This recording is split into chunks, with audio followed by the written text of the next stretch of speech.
we are getting ready for quilting, and we have to do a little prep work first to establish our first line that we're going to make. So what I'm going to do with the quilting on this is I'm going to do almost like a grid with a serpentine stitch. So I'm going to go all this direction and then come back and go this direction, and it'll make an intricate little pattern on there. So the first thing I'm going to do is I'm going to take my ruler, and I have this 45-degree line right here, and I am going to place that along the edge of my ruler there. And then now either side of this, if I put a piece of tape, it's going to give me a 45-degree line. So then I'm going to take a big piece of this painter's tape, and we are going to place it just right next to this ruler. Okay. And then now that I have a line, I can move my quilt and then line up my ruler again there. Come down with another piece of tape. And I can use a line on like a seam where that border is also another 45-degree line that I could match it up with. Okay. And then just kind of check down here at the bottom, find a line to put it on, make sure, yep, that looks good. Okay. All right, and then I just got to get to the other side, so.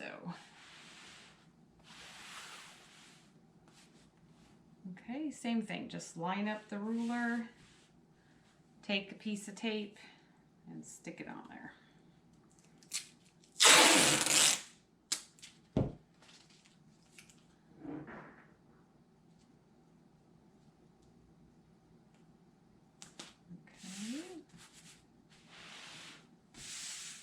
All right, and I've made it to the end, so I'm good. I'm just going to kind of like make sure that tape is sticking, and we'll move these out of the way.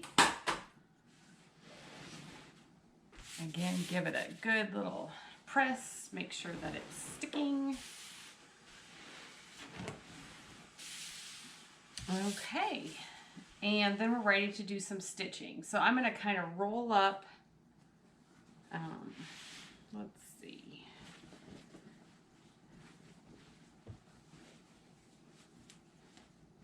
I'm going to kind of make it so that my quilt is now, like I'm going to roll it diagonal, or it's going to be parallel with this line that I just put on there. So that means I'm going to take this end, because this is what has to go through the arm of the sewing machine.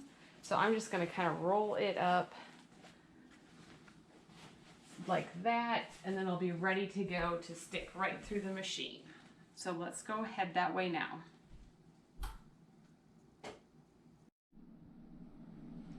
I have a couple different ways of dealing with the bulk and the weight of your quilt while you're quilting it through your domestic machine.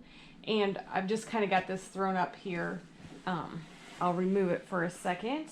But I have taken an old ironing board. This is one that I refinished, but I like the height of it. And I just can set it next to my machine here.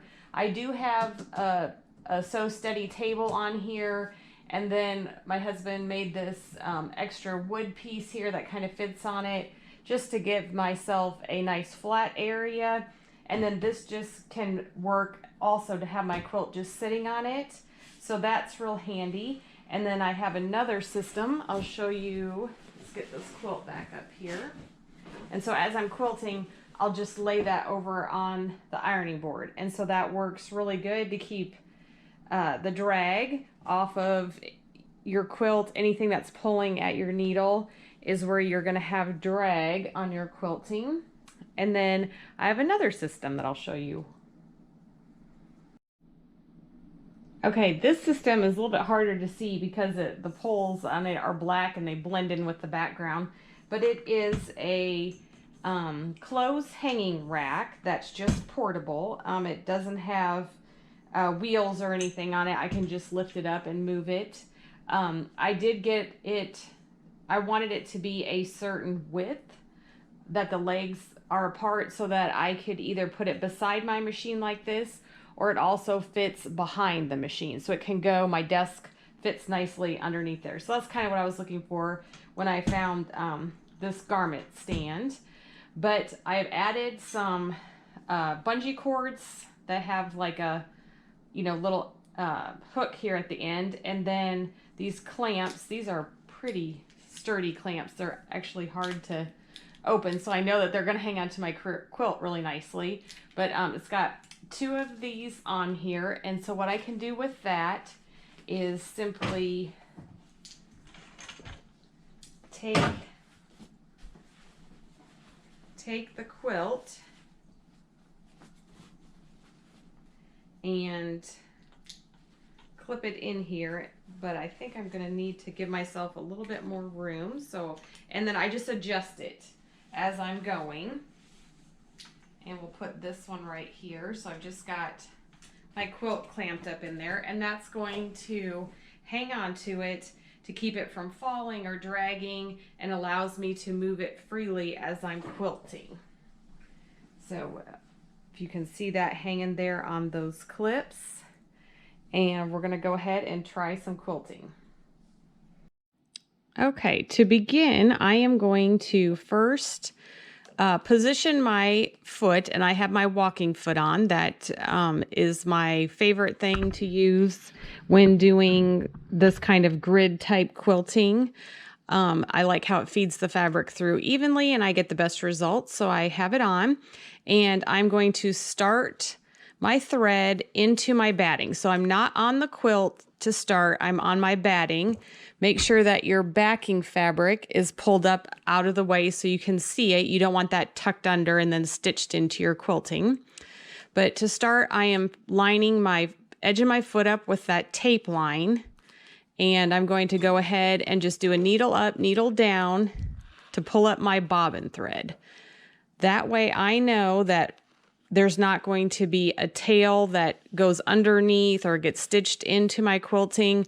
I have the top and bottom threads held back here, so I know where they're at. I'm not going to get a nest or anything. And then I'm just going to go ahead and start stitching. Just take your time, adjust as needed, and we're just going to follow the edge of that foot right along the edge of that tape.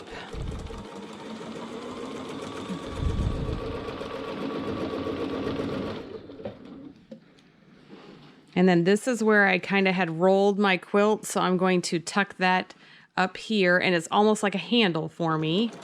And so I'm just going to go a little bit more.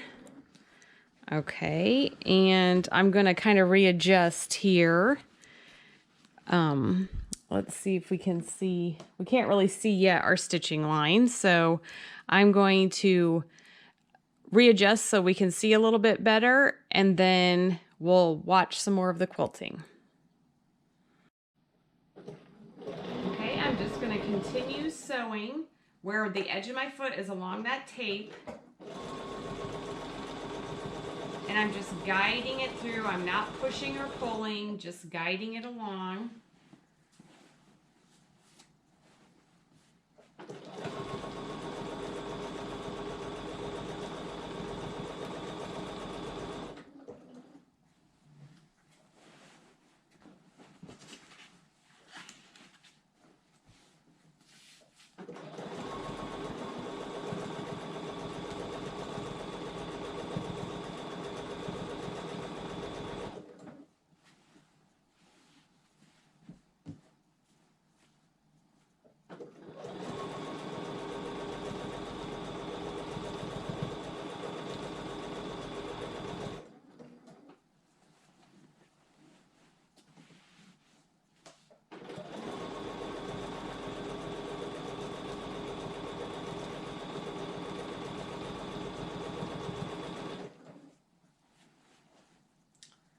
See, I'll try to move that over.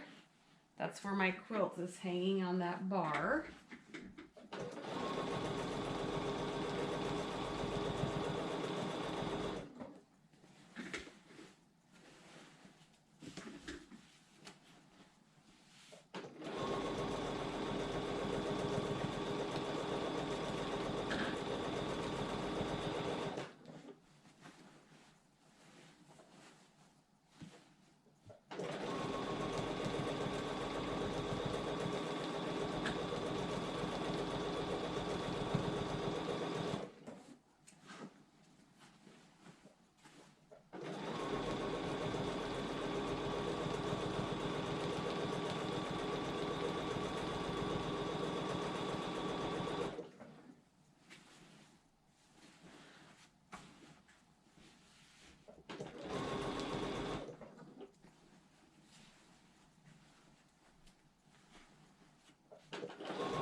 coming to the end, and my I have another table set up behind it, so it's just kind of going right on up to the table, and then it's hanging on my rack here so that nothing is, you know, pulling on it or causing me to fight with it. It can just easily feed itself through.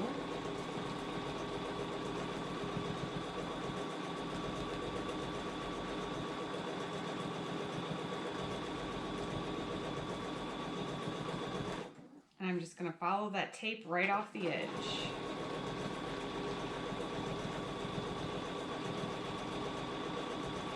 And then I'm stitching about a 1/2 inch or so into the batting. And then I will go ahead and pull up my needle and move up my presser foot. And then I'm clipping the top thread and the bottom thread. And then I'm going to go ahead and try and get a closer view here so you can see what the stitching actually looks like on there. And then we're just going to keep going. I'm going to readjust, and I think what I'm going to do, instead of I can move the tape each time, but I think what I'm going to do is I have a guide bar that I can put onto the walking foot that will just remain there, and I'll set it a certain distance and then leave it that distance and then line it up that way each time. So let's go ahead and see if I can get you a closer look. Okay, here's where we still have our tape, and my foot was along the edge of the tape as I was quilting, but that put my stitch line over here about a 1/4 inch away from the end of my presser foot is where my stitch line was. And if you can kind of see there, it is going to be just a serpentine, kind of a zigzaggy type, kind of just like a wave. It goes in and out, but I'm just following my walking foot is going straight, and I'm moving in a straight line. The needle bar and the needle are moving to make the decorative stitch. So let's go ahead and see if we can't set that bar up on there and do another line. Okay, I shut the sewing machine light off, and then here is the guide bar that I have placed on the center of my squiggle line of stitching, and I'm just going to watch that and follow that straight, like right through the center of that design.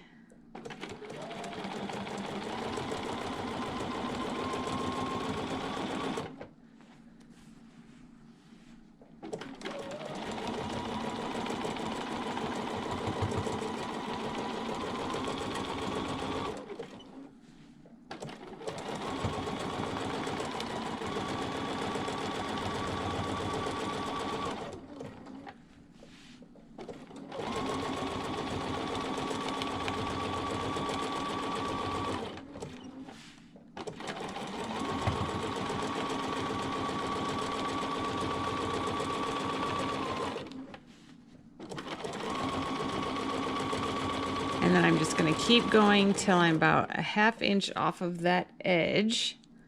And then I'm going to lift up my foot, lift up my needle, and then I'm going to just leave a little tiny tail on there, and then lift it up and clip that bottom thread underneath. So I have chosen to use a white thread on here just because there's a lot of colors going on and I didn't want anything too busy. So there, I don't know if you can maybe see that a little bit better, the squiggle line through there, the stitching. Another little trick or a tip that I could give you, if you're not going to be able to get your quilt quilted in one day, which I don't encourage that, definitely take lots of breaks, and it's helpful for your back and your posture and all of that if you stop frequently and stretch.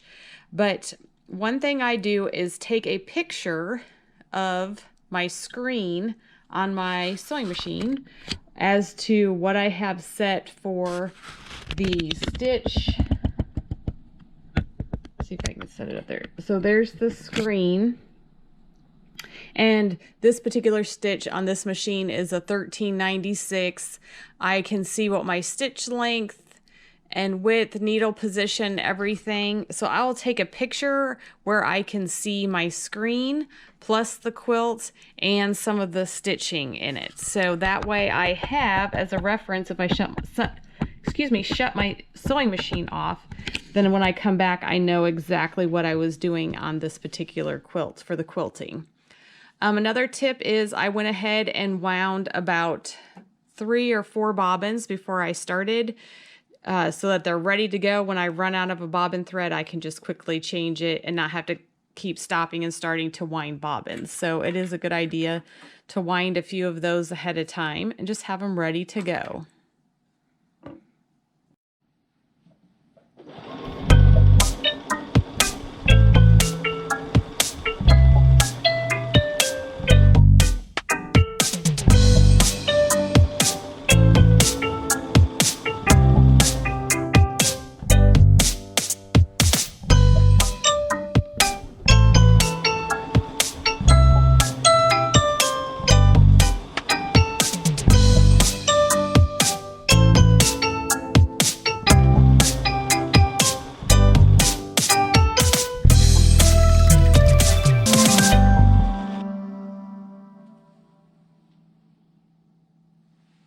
Okay, we have everything quilted this way, so I am going to remove the tape from our original line, and I'm just going to use that same piece or pieces to make the diagonal line going in the opposite direction.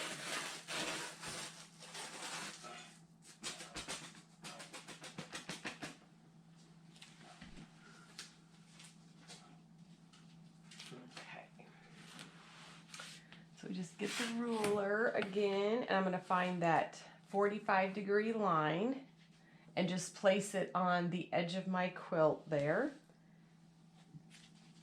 And then I'm going to slide it down just a little bit so I can see it better.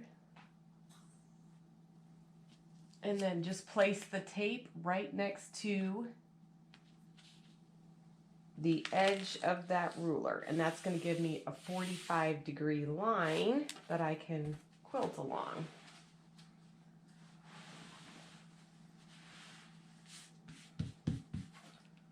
And just keep shifting the ruler.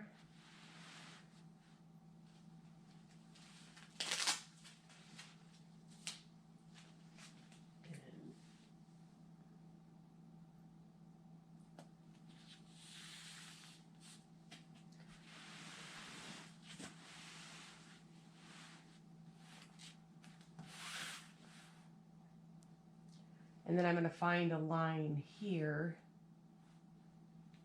to kind of make sure that I'm still going straight. And I don't need as much here, so I'm going to just rip that one and place that there. Okay, so I've got the next direction marked, and I will use this tape as a guide to just start a line, and then from there on out I'll just use the guide on the walking foot to follow along to get my lines evenly spaced about 2.5 inches apart.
Okay, now I'm going to trim off the extra fabric from my backing and the batting, since my quilt has been completed with the quilting, and then we'll get that ready for binding. So I'm just going to line my ruler up.